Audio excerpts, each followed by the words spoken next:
my last farewell.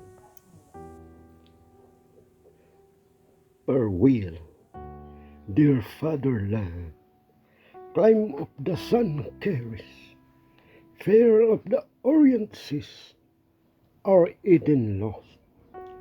Gladly now I go to give thee this faded life's best, and were it brighter, fresher, or more blessed, still would I give it thee, nor count the cost.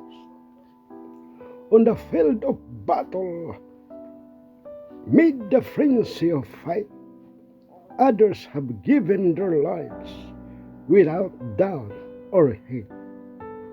The bliss matters not cypress or laurel or lily white, scaffold or open flame, combat or martyrdom's flight.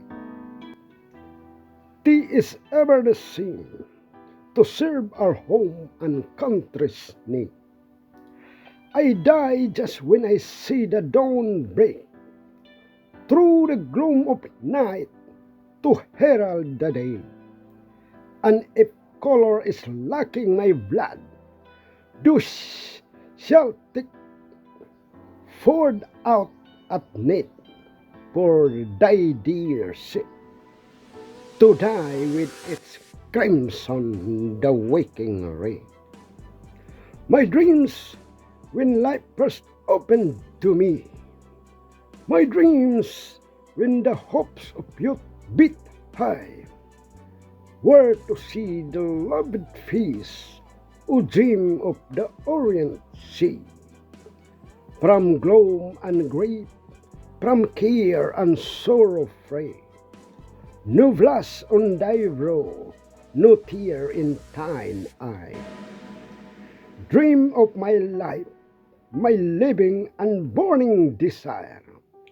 All hail, Christ the soul that is now to take flight.